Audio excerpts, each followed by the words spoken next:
안녕하세요. 애아빠의 이중생활입니다. 여러분, 나는 자연인이다 프로그램 좋아하시나요? 저는 좋아합니다. 산속에서 홀로 집을 지어 살아가는 모습을 화면으로만 보고만 있어도 힐링이 되는 기분이 듭니다.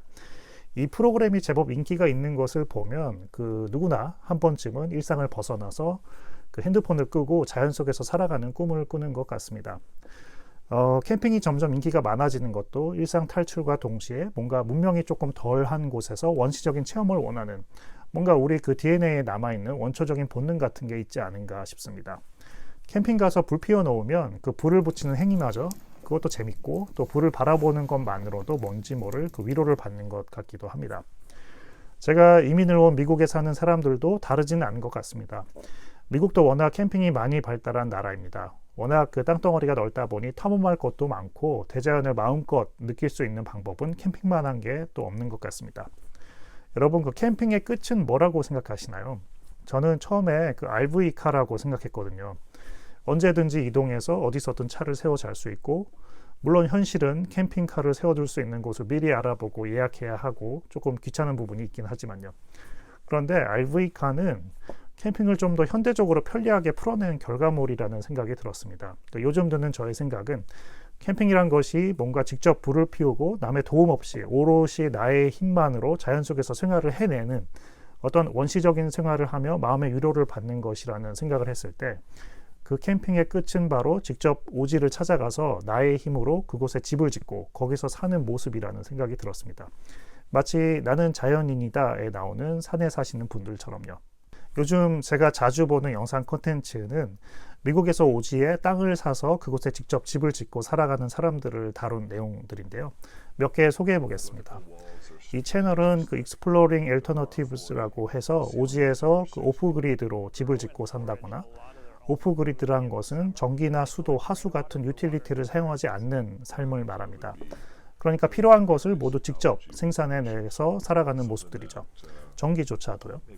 또는 미니밴을 집처럼 만들어서 여기저기 여행하며 산다든지, 나는 자연인이다의 미국판 같은 느낌인데 조금 더 전문적인 지식을 나눕니다. 여기 보시는 할아버지 할머니는 퇴직하고 도시를 떠나 숲속에 집을 짓고 살아갑니다. 밖에는 야채도 심고 전기는 태양열 전기를 씁니다. 물은 빗물을 받거나 멀리 호수에서 땡겨서 씁니다. 집도 굉장히 깔끔하고 보일러까지 설치해서 따뜻한 물까지 쓸 수 있도록 설치해 놓았습니다. 이 할아버지 이런 걸 어떻게 다 알고 전기도 안 들어오는 곳에서 직접 이렇게 만들어서 살아가는 것일까라는 생각이 들었습니다. 그런데 조금 생각해 보니까 미국을 포함해서 서양권에서는 보통 아파트가 아닌 하우스 형태에서 많이 살아가잖아요. 물론 아파트에서 사시는 분도 많이 있지만 대부분 말이죠. 저도 여기 와서 목조주택에서 현재 살고 있는데 이게 살아보니까 집 관리를 계속 해야 합니다. 수리할 것이 계속 생기게 되는데 사람을 시키면 인건비가 비싸기 때문에 점점 직접 집에 대해 공부를 하게 되더라고요.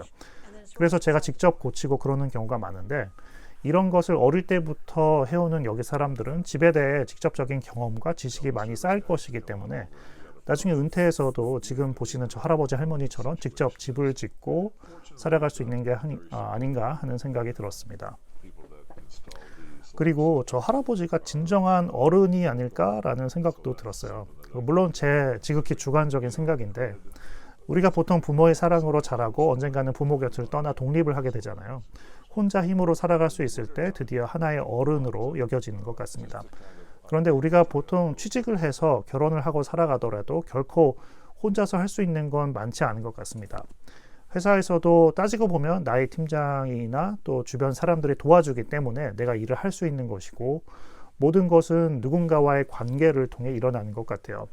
예전 영상에서도 언급한 적이 있는데 저만 해도 이렇게 미국에 이민 와서 살아갈 수 있는 것도 다 제 주변 분들이 도와주고 기회를 주어서 그렇게 할 수 있었던 거였거든요. 만약 혼자 독립해서 진정 자신의 힘으로 살아가는 것이 바로 어른이라고 정의한다면 그 정의의 끝은 주변에 아무 도움 없이 오롯이 혼자의 힘으로 내 주변의 모든 것을 해결하며 살아가는 사람이 아닐까 싶습니다. 바로 오지에서 집을 짓고 살아가는 이 할아버지 할머니처럼요.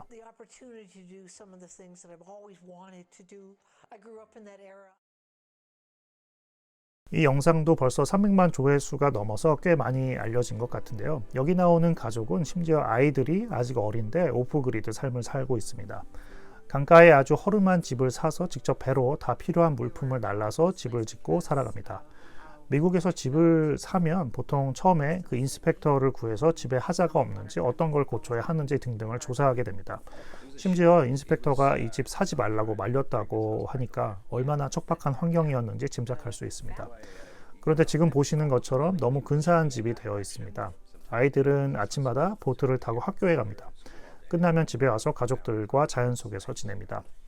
어쩌면 이 아이들은 본인들이 얼마나 멋진 곳에서 살고 있는지 모를 수도 있겠죠. 마냥 행복한 것만은 아닙니다. 우리가 어디에서 무엇을 하건 돈이 많던 적던 늘 행복한 것과 행복하지 않은 것은 함께 합니다.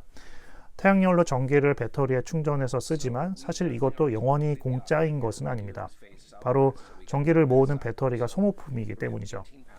제너레이터를 설치해서 태양열 전기가 모자랄 때를 대비했지만 이것이 고장났을 때는 결국 사람을 불러야 하는데 오지에서 사람을 부르기란 쉽지 않은 일이죠. 우리가 보통 사는 것처럼 무엇인가 필요할 때 전화 한 통화만 하면 전문가가 달려오는 것이 아니라서 그 어떤 일도 혼자 해결해야 한다는 그 부담감이 늘 있겠죠. 또 건강상 문제가 갑자기 생겼을 때 병원은 오죽하겠어요. 여기 사시는 분은 보트를 2대 구입했습니다. 오전에 아빠가 아이들을 보트로 학교에 데리러 가면 그 사이 와이프는 오롯이 혼자가 되는데 와이프가 위기에 처했을 때를 대비해 보트를 1개 더 구입했다고 합니다. 우리가 걱정하는 것들을 이분들 역시 똑같이 걱정하고 그에 대한 대비를 현실적으로 조금씩 해나간다는 점에서 저는 개인적으로 배울 점이 많다고 생각했습니다.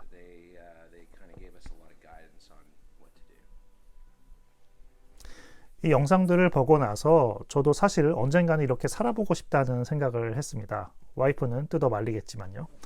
그냥 혼자 속으로만 생각하는 꿈입니다. 사람이 만들어낸 문명화된 커뮤니티 속에서 자신이 잘하는 일을 찾고 사람들과의 관계 속에서 행복을 발견하는 그런 보통의 삶도 충분히 가치 있는 일이지만 자연 속에서 오롯이 스스로 의식주를 해결하며 살아내는 조금은 원시적인 그런 삶도 그 안에서 또 다른 나를 발견할 수 있고 또 보다 그 원시적인 행복감을 찾을 수 있는 방법이 아닐까 생각해 봅니다. 물론 지금은 제가 이제 말로만 떠들고 있어서 실제로 이렇게 행동하시는 분들 앞에서는 아무 소리를 할 수가 없겠죠. 그래서 한 단계 나아가자는 의미로 제가 살고 있는 미시간주의 오지 땅은 얼마나 하는지 잠깐 찾아봤는데요. 진로우를 키고 제가 사는 미시간주 안에서 그 라젠 랜드로 검색하면 살 수 있는 땅들이 이렇게 쭉 나옵니다. 요거 한번 볼까요? 사진상으로 보면 정말 그냥 오지입니다. 오지. 아무것도 없고 오직 나무와 흙 그리고 강도 조금 보이네요. 가격이 79에이커에 55,000불인데요. 79에이커가 약 96,700평 정도이고 약 6,300만 원 정도네요. 이걸 평당 한국 돈으로 계산하면 평당 약 650원 정도가 나옵니다. 물론 싼 이유는 있겠죠. 전기시설이라는 게 전혀 없고 경우에 따라서는 법적으로 아예 집을 못 짓게 되는 경우도 있습니다. 미국 사람들 보면 보통 이런 거 싸게 친구들끼리 같이 공동 구매해서 휴가 때 사냥을 한다던가 아니면 통나무 같은 거 지어서 뭐 캠핑을 간다던가 그런 식으로 활용하는 경우가 종종 있다고 합니다. 물론 지금 제가 당장 살 건 아니지만 그래도 오프그리드의 삶을 꿈꾸며 잠깐 알아봤습니다. 이곳은 그 10에이커 그러니까 약 12,200평 정도의 땅인데 65,000불 약 7,400만 원 정도에 팔고 있습니다. 평당 계산하면 약 6,000원 정도가 됩니다. 강을 접하고 있어서 물놀이를 할 수 있겠네요. 주변을 보니까 어느 정도 사람 사는 집들이 지어져 있습니다. 아마도 전기나 수도, 화수 같은 유틸리티를 끌어와서 살 수 있는 곳이 아닌가 짐작해 봅니다. 참고로 좀 전에 보여드렸던 그런 오지도 사실 전기나 수도를 끌어올 수는 있습니다. 다만 돈이 엄청나게 들 뿐이죠. 이런 땅을 사서 집을 지어서 살 수 있는 경우겠네요. 여기는. 물가에 있는 집도 굉장히 살아보고 싶은 집 중에 하나입니다. 사실 커뮤니티가 좀 잘 형성되어 있는 지역의 그 물가 옆에 집은 제 주변에서 찾아보면 집값이 한 2배 정도 차이가 납니다. 훨씬 비싸죠. 그리고 세금도 그만큼 더 비싸게 됩니다. 그래도 물가 주변의 집은 매물이 그렇게 잘 나오진 않더라고요.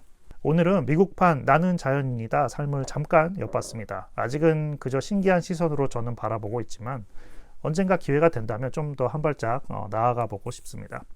오늘 영상은 여기까지입니다. 시청해 주셔서 고맙습니다. 안녕히 계세요. 영상이 재밌으셨다면 여기 구독 버튼, 좋아요 눌러주세요. 재미없어도 눌러주세요. 재밌어질 때까지 노력하겠습니다. 알림 설정까지 눌러주신다면 당신은 최고.